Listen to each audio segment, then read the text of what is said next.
Let's talk a little bit about. We're all trying to go slide 30.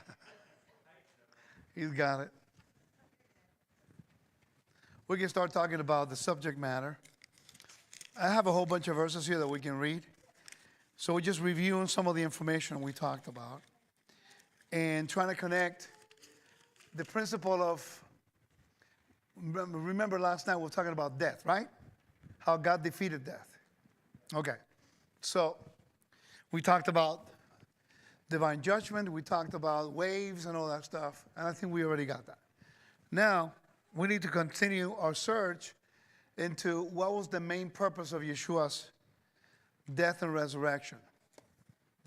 We need to study that. So, reviewing certain terms. So, please repeat with me. Chaos. So you have the cosmos, right? And in the cosmos, if you read, go ahead and read John 3:16. John 3:16. Yeah, but it doesn't say that in the Greek. Go to the next slide. Because God so loved the cosmos. Okay, in the Greek it says cosmos. So when you look at the word cosmos, that lines up more with the ancient mindset. Ancient mindset of how God is looking to restore order in the whole cosmos, not just the earth. The earth is part of the cosmos, in my opinion. The universe. It's interesting because I was watching a documentary on I think it was a History Channel, and a rabbi, he said, and this is what he said. I'm going to paraphrase. I'm going to try to remember as much as he said. He said, the sin of Adam brought this, what do you call it, when you have equilibrium but you don't have it anymore? No, it's like, what it did, it changed the whole vibration of life. The way he said it, he goes like, not only frequency, but it changed the balance of all creation. That has to do with balance and order. That's why in the ancient world, they understood this, by the way. They understood God's order, and that's why in Egypt, they had what is called Ma'at. Ma'at was a goddess of the Egyptians of righteousness. And the duty of Pharaoh was to maintain order, Ma'at. And Ma'at was described in Egyptian mythology as a naked woman protecting the sky. She was a representation of the sky. Above her was a ship with a celestial sea. And the duty of Pharaoh was to protect Ma'at, the cosmic order. And that's the reason why God brought judgment against Egypt by creating havoc on their cosmic order. The way he proclaimed himself victorious over the Egyptians was by destroying their mythology, their definition of order. So he did the same for the Canaanites. So the Torah is designed to allow us to enter into God's order, to get into his way of how he fixes the universe. It's interesting that in any race, in any culture, whether they're believers in the God of Israel or not, it's irrelevant in this case, an act of kindness is universal. By the way, all major religions gain traction just by acts of kindness. All major religions. The gospel exploded because of acts of kindness. They helped the needy, the homeless, and the widows. That's what God did at Mount Sinai. He took care of slave people, and he gave them food. And notice in the wilderness, it didn't matter how much Israel disobeyed and how much they rebelled.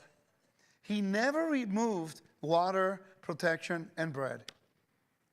He always maintained that order so that Israel can never say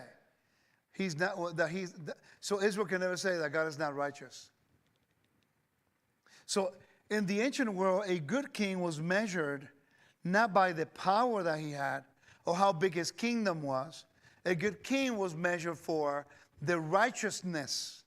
That's why the code of Hammurabi was structured in that fashion.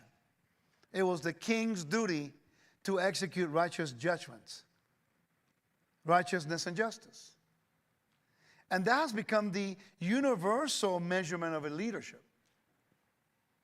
I will forever say Trump is the best president in the whole history of this country. It doesn't mean he was the nicest guy, but he did things that if you forget about religion and you forget about theology and you forget about personality and you only look at what he did and the decisions he made a statement one time, and I'm not defending him. I'm just I have to study this, okay? Because the contrast between him and the guy now is so completely, so he says something, he goes, I don't do things because of politics. I do things because they're right. And that really impressed me. And when I began to look into what he was doing, I told my wife, stop. My wife could not stand the guy. And I told her, stop. Forget about politics right now. Let's look at his family life. And I'm not making this a political issue. I'm just trying to give you an example, okay? It's important. I said to her, look at his family. I've been following this guy since the 80s. Everyone knows who he was. He's been married 3 times. He's got a whole bunch of kids with 3 women, but yet none of them have been found in any kind of chaos anywhere. They all have business, and I'm not saying they're perfect. What I'm saying is that, well, mention Hunter. You see what I'm saying? So let's take that from the spiritual perspective. That's why Torah is structured to start with the family. Because if your family is structured and is balanced and is in order, then you're able to lead people outside of your family structure. That's why in our cultures, the enemy has really attacked the family structure. In the black community and the Spanish community, our grandmothers and our moms was a big deal. And we were raised, back in the day, the presence of a father was permanent.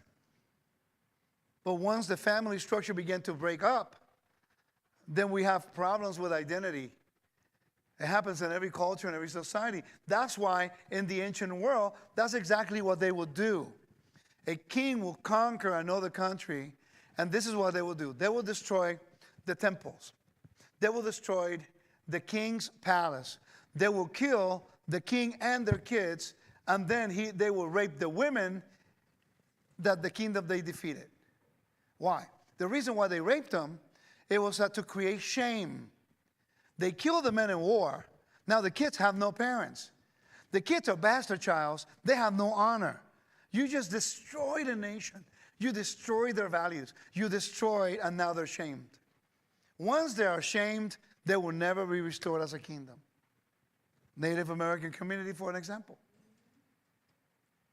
You give them handouts, they don't do well with handouts because they're a proud people. That's not necessarily wrong. They want to earn things. That's the way. They're covenant-minded people.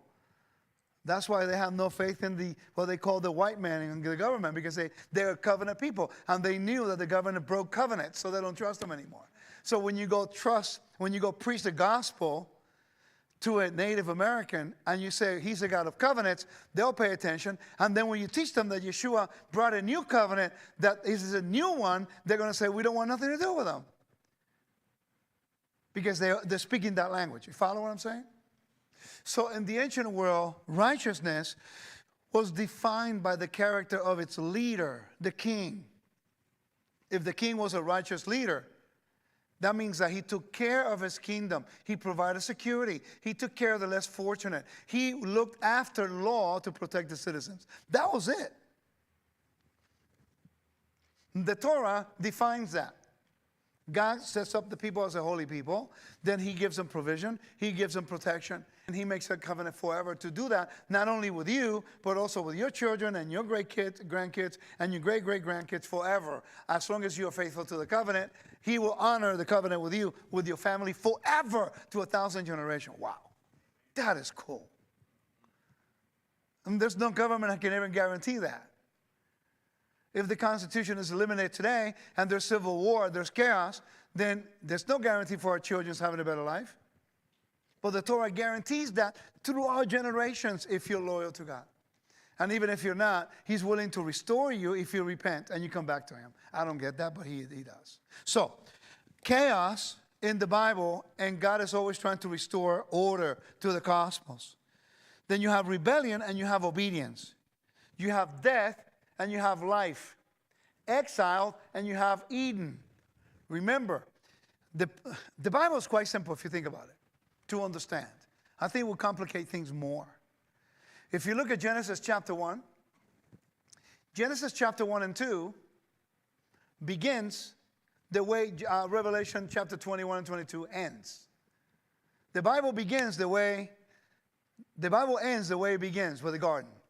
From garden to garden. The book of Genesis ends with 70 souls into the dispersion. And the book of Revelation begins with 7 churches that are scattered abroad. It ends with dispersion, and the book of Revelation begins with the dispersion heading towards the garden. So in fact, the Bible is a quite simple document to understand the purpose, The purpose of God is to take us from garden to garden. Everything in between is us messing everything up. Let me show you how awesome my King is. Let's go to Exodus chapter 40.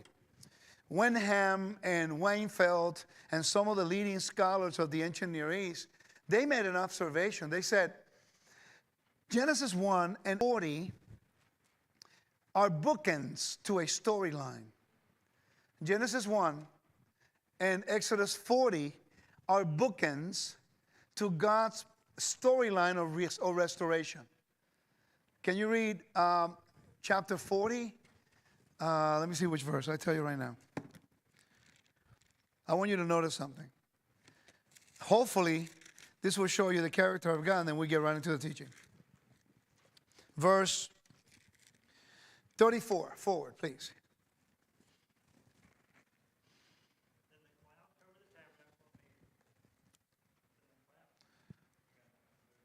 It's okay. Be loud. Then the cloud covered the tabernacle meeting, and the glory of the Lord filled the tabernacle. Keep going. And Moses was not able to enter the tabernacle meeting because the cloud rested above it, and the glory of the Lord filled the tabernacle. Whenever the cloud was taken up from the tabernacle, the children of Israel would go onward. Okay. So what do we have? We have a problem that God's tabernacle is finished. Then God is enthroned. He's enthroned. His presence dwells in the tabernacle, which is a microcosm of Eden. Did you know the temple is a microcosm of Eden, right? And then no one can go and minister. Now think about this. You build a tabernacle, and then God's presence shows up, and no one can do anything. It happened in the dedication of the first temple. Now, that's what would happen if I asked you, that's the end of the story. What if we did not have the book of Leviticus, Vayikra? Many people read this and we never make the connection. Have you ever wondered why the book of Leviticus begins in the way that it does, Vayikra? And he called. And the Lord called to Moses and spoke to him from the tabernacle of meeting, saying. Now, I want you to consider what I'm about to tell you, because when I learned this, I didn't find this on my own. I learned this from a book, and the guy made this highlight of this, and I was blown away by it. I went back and looked it up, and I followed. This has always been the same invitation. We just missed it. This was basically triggered my curiosity to look throughout the whole Bible, and I found the whole Bible, he always wants to do the same thing. It's a cyclical thing, wanting to restore it. And I'll tell you why I thought about this, because the rabbis, they have a teaching, and I never understood it until I understood this. The rabbis say all the time, if Israel would only keep one Shabbat perfectly, Messiah will come. And he's not talking about perfectly in the sense of every custom and tradition. And I always wonder, what in the world does that mean? You know, what's that? Now I got it. I understand what he means. So when you read Exodus 40, you have the greatest event in humanity. The presence of God is once again on the earth, as it was in Genesis.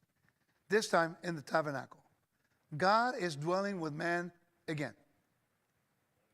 Yeah, I get it. Yes, great event, but they could not go a fellowship with him. Can I go down there? They could not fellowship. They could not be close to one another. What's the use? See, in the ancient world, you will have kingdoms that have their gods and they have their temples. That's why they call them mysteries. Mysteries because you will bring food to the temple. You will leave the food with the priest, but you cannot go into the temples. Only the priest can go into the temples. And then you didn't know what was going on. You're hoping that this God will find favor and give you a blessing, but nothing's guaranteed. Now, mind you, the priest will go in and present the food. They will actually mimic as if the image is eating the food. They will dress the images. They will put makeup on the images.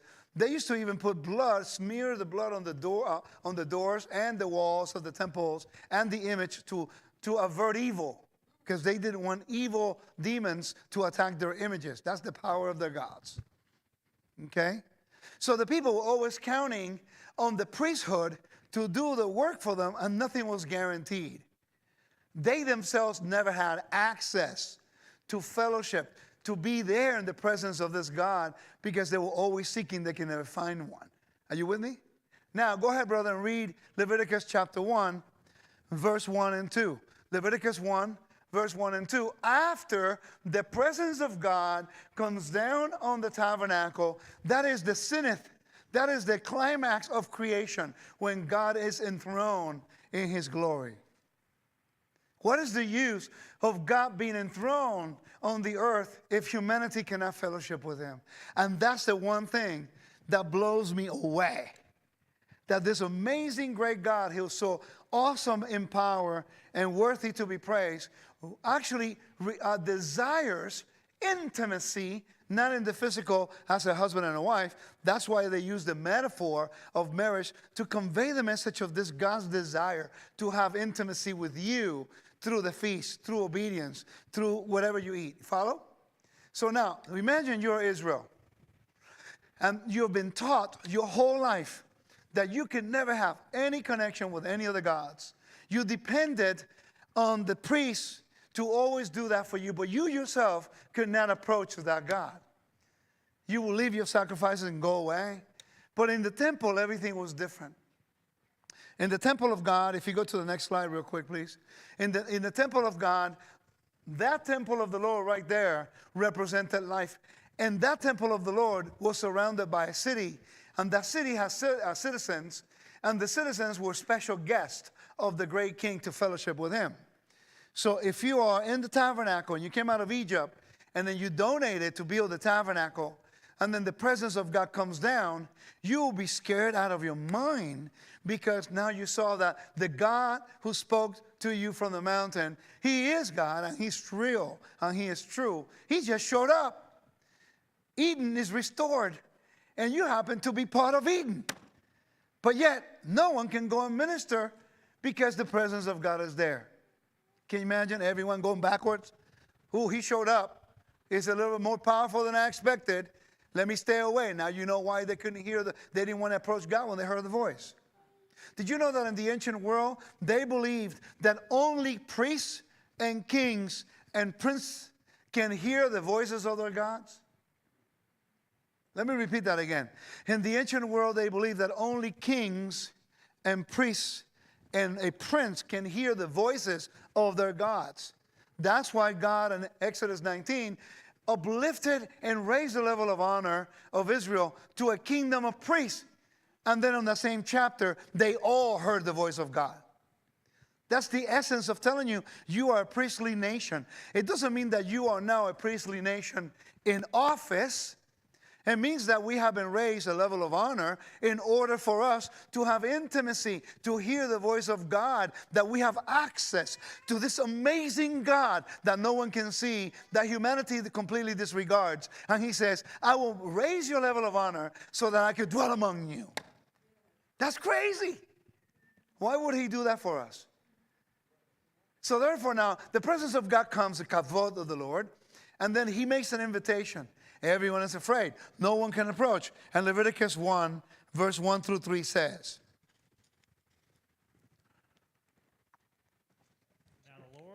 called Moses and spoke to him from the tabernacle meeting, saying, Speak to the children of Israel and say to them, When any one of you brings an offering to the Lord, you shall bring your offering of the livestock, of the herd, and of the flock. If his offering is a burnt sacrifice of the herd, let him offer a male without blemish. He shall offer it of his own free will at the door of the tabernacle meeting before the Lord. Okay, stop. I mean, now the Lord is saying, okay, guys, I get you. You respect me. Okay, guys, I get it. You're scared. Okay, guys, thank you for building my tabernacle. I'm grateful. Now let me give you the invitation. In other words, this God who was so powerful is not so far removed not to invite you to fellowship with him. Oh, I don't think you got it. He is saying, I want you to come fellowship with me. But I'm going to tell you how to do it. Not only does he invite you, then he gives you instructions exactly what to do in order for you to find favor when you show up. Have you ever thought about it from that perspective before? It's an incredible teaching behind those 2 chapters there. But you never see it because they took chapter 40 and chapter 1 and you never make the connection. You have to make sure you follow the sequence of events. I mean, here what it's telling you is, hey guys, thank you for honoring me. Hey guys, thank you for being afraid of me. But no, I don't want you to be afraid of me. I want you to respect me. I want you to be in awe of me. But I want you to be able to approach me. And you do it this way. If you do it that way, we're good. Can you imagine you do something wrong against God and you don't know how to find favor? It's just like a kid when they disobey their parents. And you see your kids and you know everything about them. They do something wrong and the moment you see their faces, what you do? Am I right? Because their demeanor, their body language, even the way they look at you is different. It's like, what did you do? Nothing. No, what did you do? Nothing. What did you do? Well, yes? The God of Israel does the same thing. What did you do? My Father, my King, my shield, my strength, the rock of my salvation. I did something unwillful. I am so sorry. I didn't mean to offend you, my King. I did something, it was the flesh. You know, it's not the demons. It's not the devil. I did it. I take responsibility. I am so sorry. He goes, are you sorry? Yes, sir, I am. Okay, just bring this type of offering. Bring me this and go to the priest and do what I'm asking you. And then it'll be a sweet aroma to my nostrils. You know, he is so awesome. He is so good. He has established a way to the sacrificial system that is not about the death of the animal, because the animal became the food source for the priest. It was about the blood. In other words, he's saying, I want to restore my relationship with you because in your weakness, you transgress our goodwill. I will forgive you. Just do it from your heart. And once you do it from your heart, there has to be compensation. Just bring your best to me. Bring me a tribute. And then I give my best, whether that may be whatever it is, based on my means. And then once I leave and they put the animal on the altar, it's like a steakhouse. The best barbecue in the world. Do you know, have you ever thought of the temples of barbecue? It's a steakhouse. Salt, kosher meat on an altar. How good does good meat taste? I mean, smells like when you, yes? Am I in the right place here? Okay. It was also a bakery. You see? And then you go in, you repent, you put the hand on the animal, they put the whole ritual, and then it goes as a cloud into the heavens. Psychologically, there was a cloud that went all the way up. It's to let you know that your offering went directly to God. You're good, go home in peace. You don't have to try to figure out if he's going to forgive you or not. That's mercy and that's grace. Everything was designed that way. But the tabernacle, the sacrificial system, could not solve one problem. That was a penalty for willful rebellion, which led to death. The death of Adam created a cosmic reaction to all of God's creation. Okay? It created a complete unbalance. Something went out of whack. And that's why in the historical cycles, anyone who studies biblical history, you know, as well as world history, that it goes through a period of prosperity, peace, prosperity, and then you have the moral values decay. Oppression raises up. When you have oppression, the moral values fall by the wayside. Then there's murder, oppression, there's chaos, there's war. Many people die, and then there's peace, and then the cycle's over and over and over and over. I know exactly where we're at right now. And then you know the next step that's coming after when you follow the sequence. But there's one thing that God has been trying to restore ever since the fall of man. He desires to make you and I in his image. I mean, when you look at Yeshua, God says, the angel told Miriam, it said, and his name shall be Emmanuel. Well, wait a minute. No one ever called him Emmanuel. They called him Yeshua. So his name shall be Emmanuel? What is that all about? Well, God with us. Because Yeshua was supposed to be the last Adam. And Adam was a representation of God on the earth. Right? In other words, Israel can also be Emmanuel.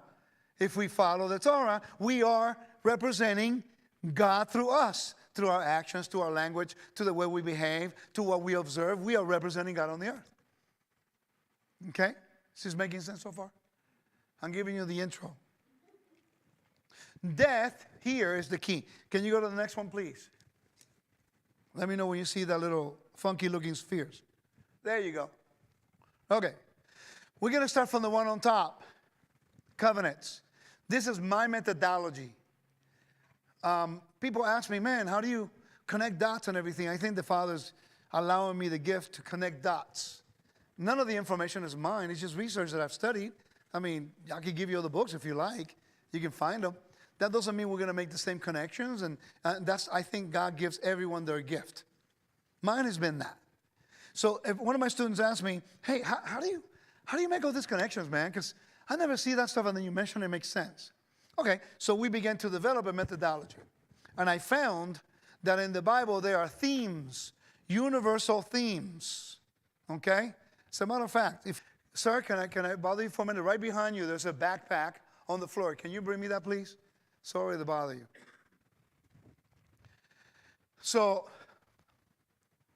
I've developed this methodology, thank you so much, just to allow people to follow a blueprint. I don't have a lot, but I have some. If you can, one per family will be great. Go ahead. Use my reader. He needs one. Okay? If you can pass them off, let me give half and half. And then, hopefully, this will help you, okay? It's not the only way. It's not the best way. It's just my way to give you a foundation, and then you can use whatever you want. But now, when you read it, on the top is covenants. Then we're going to go from the top to the right, clockwise. You got righteousness and justice. Then you have honor and shame. Then you have new creation. Then you have chaos and order. You're going to notice that outside the spheres, on the top left, it says chaos. But the chaos outside of the spheres is different than the chaos inside the spheres. Because we read it today. When you have curses and blessings and curses. The curses that you see there is the chaos that you create through your disobedience to the covenant. Right? The order is the order that you maintain by obeying the covenant. Okay, I need you guys to say yes, no, hallelujah, maybe, or you're crazy, or you're smoking crack. One of those. Okay? And then you have sacred spaces. Sacred spaces is Sabbath, the feast, eating clean, anything holy. The temple, the tabernacle. Thank you for staying, man. I love that young people leave. I appreciate you staying.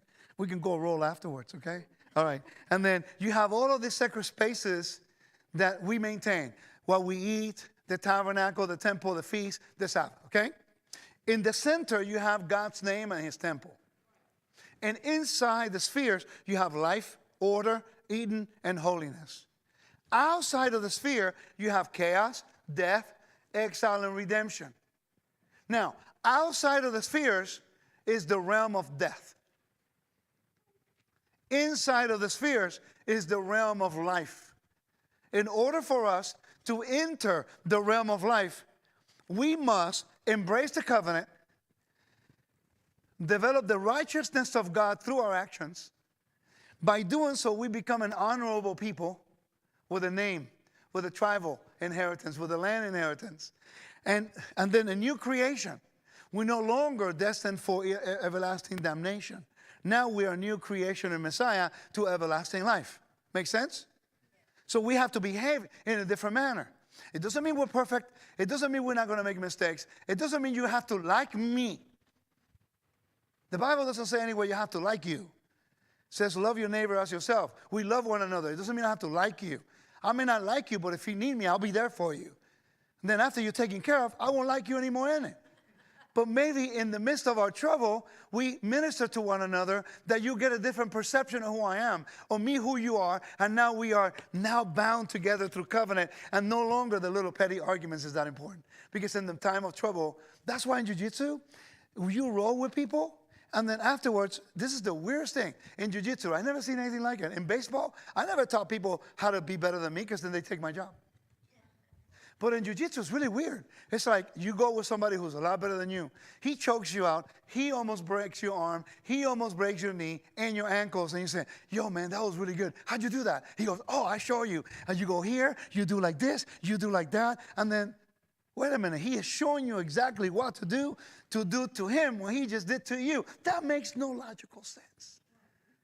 But then they tell you, if I teach you and you do it to me, then I have to get better. So by me teaching you my best, it makes you better. When you become better, then I have to up my game. And then that's how we make each other better. And I'm going like, man, these people have more values of the Torah without even knowing it. Because if I help you in your time of need, and even though I may not like you, but I help you, now we got to know the character that God has put in through his commandments. You see? Through the covenant. Through the covenant, I know I'm bound to you regardless of color. It doesn't matter. I know we're in the same covenantal relationship. So I am not to covet. I am not to steal from you. I am not to covet anything. I am to help you. If you have a need, I extend the hand, regardless of what we look like. And in the middle of all that, then you go, man, those Puerto Rican people are not so bad after all. Because your perception was different. And then you sit and you have a meal together. And I'll give you some fried plantains with some rice and beans and fried rice. You go, fried chicken. You go, man, I never knew Puerto Ricans can cook. But if there's not something that binds us together, we're not going to have a table fellowship. And that's why in the Bible, everything that deals with covenant is always ratified with a table fellowship, with a meal. All the feasts of the Lord are meals. Oneg is a meal. Shabbat evening is a meal. Everything deals with a meal. Okay, so now, what allows you to keep yourself inside the realm of life, that's why the letters are in green, is when you look on the left side, it says moral and ritual purity. If the temple, can you go back one, please? There. See the temple? In order for you to live inside the city and go to the temple, you have to be ritually cleansed and morally cleansed. Okay? Now, outside of Jerusalem, you could be ritually unclean, but you have to be morally cleansed. Did that make sense?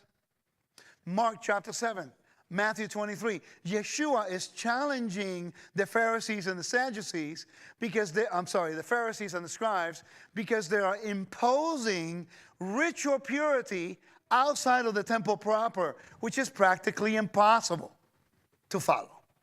It's like me telling you, I'm not going to eat with you because if you don't wash your hands before, making a meal, I'm not going to eat with you. Right?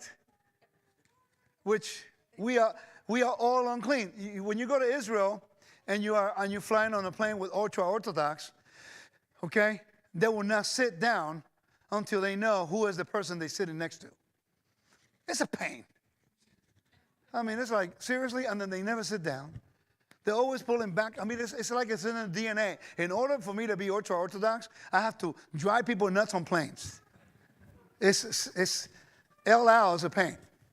Okay, I love them, but I can't fly with them. But this is a funny thing. So let's say that you are an ultra-Orthodox today. I like your beard, okay? And this is the plane, and you have 3 seats. That's your seat. You're not going to sit until you know who's sitting over here. Why? Because maybe a woman. Now you got a problem. What if she's in her menstrual cycle? It's none of my business, but I want to make sure I can't sit next to a woman. She may be ritually unclean, thus I become unclean. But wait a minute, you just took that plane who was coming back from Israel. You don't know who sat in it. Right? So therefore now, they make a big deal out of it for ritual impurity. First of all, I don't know which woman here had her menstrual cycle, and it's none of my business. Because today is different than the time in the biblical times.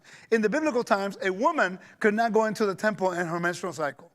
A woman cannot go in. Even the male who has seminal discharge cannot serve, a priest cannot serve in the temple. But that had reasons to do with the way the ancients believed about demonology. They believed that a woman in her menstrual cycle, she was being attacked by demons. They believed that a man who had a seminal discharge at night was having sex with demonic spirits. Everything was about demons. And the Bible says, no. You get unclean for 7 days and you're good. Just wash. Amen. You're unclean until evening. Just wash. It's not demons. It's a natural reaction of how I build you. But don't go into my temple because you shed blood, and therefore it's connected with death, so I want no connection with her there. You're only away from the temple 7 days. That's it. Now, if it keeps going more than 7 days, stay away from the temple until you cleanse or sexual relationship. Does that make sense? So now they're trying to impose ritual purity to the point that make your life miserable. That's the argument Yeshua is having in the first century. He is not challenging the temple. He's not challenging any of that stuff. He is challenging the interpretation of the Pharisees, trying to maintain their identity by imposing laws that are only applicable inside the temple or the city of Jerusalem, and they want to do it way outside when it doesn't apply. Does that make sense? Are you with me? 3 of you, hallelujah. All right. So, now you have moral purity and ritual purity. But let's focus on moral purity. If you want to come inside here, you have to reject your immoral impurity, immorality, everything the moral law, get it? You accept the covenant, now you are bound to attach yourself to the character of the God that you serve. That's why he says, be holy for I am holy. Well, how can I be holy as God? It means separated. God is separating himself to you, and he gives you instructions so that everyone that sees you, they know you belong to him. It's like a wife. If you see a woman you like, oh, I like you. Can I get to know you? What's your name? Mine, such and such. And then you marry her. If she dressed one way before marriage, or you acting before as a male before marriage, after marriage, you change your behavior. You don't go to the same places. You don't hang out with the same people. You don't even drive the same car. I remember, like, when they had minivans in the late 80s, I used to make fun of them all the time. Old people car. Minivans, that's for old people. I was young playing baseball. I thought I had it going on. Then I got married. The moment I got married, I'm going, where's my minivan? Because my function changed, my lifestyle changed. My focus was not on me. It was facilitating for my wife or my kid to have more room in the car so we can enjoy ourselves. So I adapted in order to facilitate for my family. Okay? So, now, I want you to give me one story in the Bible. I believe, this is my theory, I believe that 95% of every story in the Bible is going to be one way or another connected to anything in this thing. I think that's what I think has helped me. So give me a story in the Bible. Any story. Esther. Perfect.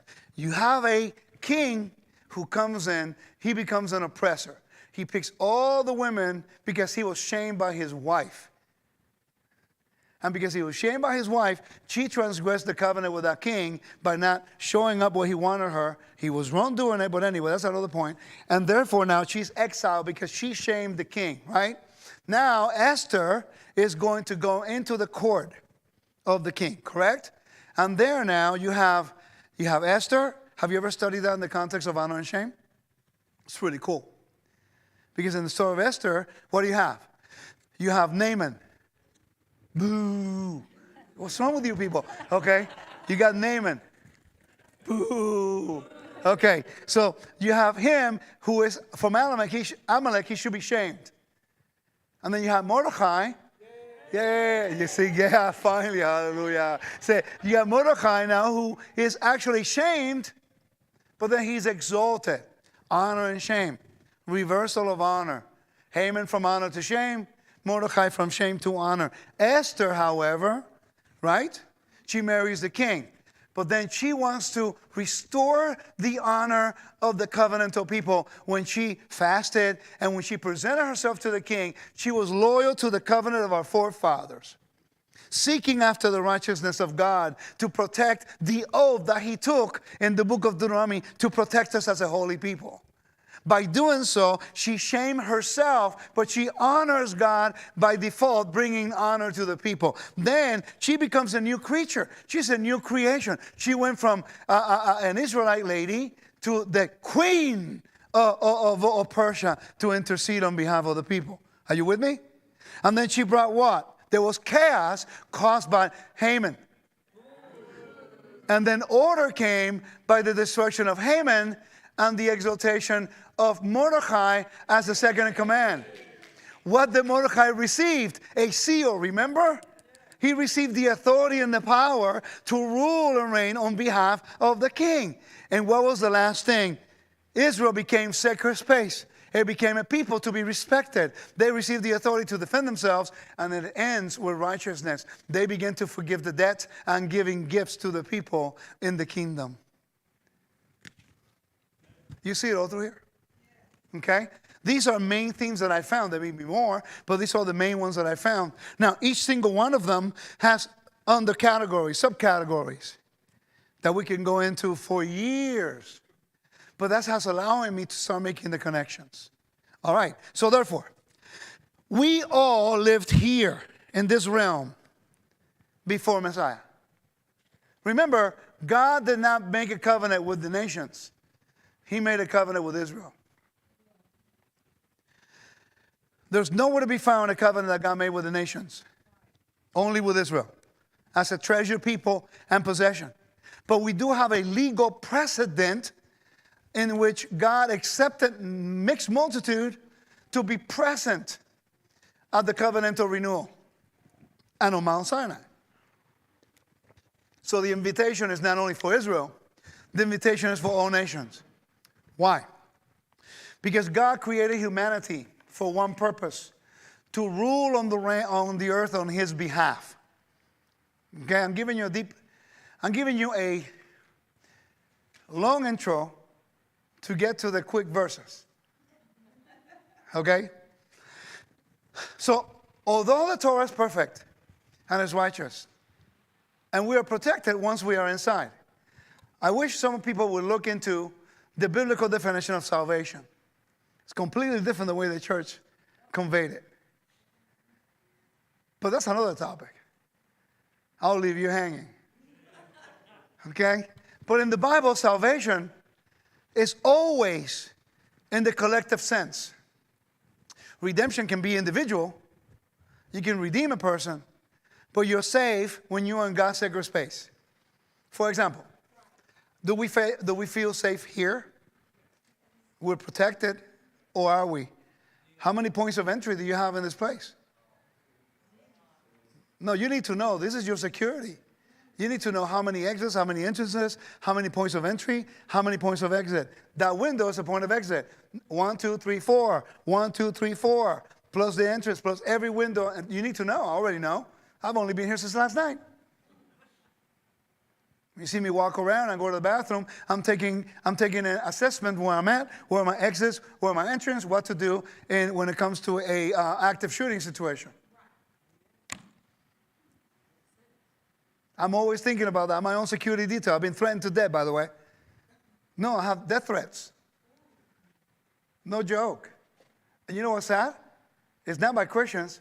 It's not by Jews. It's not even by Muslims. It's by Hebrew roots people. That's brotherly love. It's crazy. But it is what it is. So I feel safe knowing that an enemy can come through that door if it's not locked, through that window they can burst through, or through the front door. Now, once they come into our sacred space, we have the legal right to defend ourselves by any means necessary. Right? So, salvation in the Bible, redemption is individual, can be individual as well as national. Salvation too. In the Christian world, they focus on salvation as an individual mechanism. When in fact, the Torah defines salvation when you are inside the camp when the presence of God is. No weapons formed against you shall prosper. Salvation for us is knowing that we are covenantal people who have the character of God and his righteousness. Right? So yes, we have a relationship with God. We're saved because we believe in his power of salvation. But we depend on the kingdom, 12 tribes, to defend against the enemies. Right? So as long as we stay within the camp, we feel safe. The problem is the rest of humanity doesn't have that benefit. Did you get that? The rest of humanity does not have the benefit. So when God created the heavens and the earth, he created humanity to be part of his whole kingdom. But then Adam sinned, thus exiling him from the garden, sacred space. Which way did he go? Which direction did he go? When Adam left the garden, which direction did he go? East. When Judah disobeyed, which direction were they exiled? When the northern kingdom disobeyed, which direction were they exiled? Northeast. East is always turning your back to God and getting away from his will. So therefore, the word teshuvah is actually a word that is not enough to know, oh, it's repenting. No, it actually implies a physical movement. So let's say this is west, and I'm facing God. I'm facing his temple. I'm in the Mount of Olives, and I'm facing the Mount, Har Habayit, the Temple Mount. And I disobey the Lord. The Bible in Jeremiah says, oh, you backslidden Israel. Have you ever heard that expression? Do you know what that means? It means that I'm facing God, looking west, and I want to look away from the Lord, moving eastward, backslid. I gave my back to God. Now I'm walking towards the sunrise, and I see that there's nothing there for me, and I teshuv, I want to return, I want to repent. Repenting means doing this, turning my back to sun god worship and to the ancients, the world, and start walking back to the ancient path. Now face to face with God. That's repentance. It requires a complete modification of behavior. Covenant. You embrace the covenant, you got to behave with the character of the covenant maker. Did that make sense? All right. So again, now let's get into the teaching. So now we have the number one problem with humanity is what? Death. Please go to the next one for me. Go to a whole bunch. You're going to have keep going. Keep going. There you go.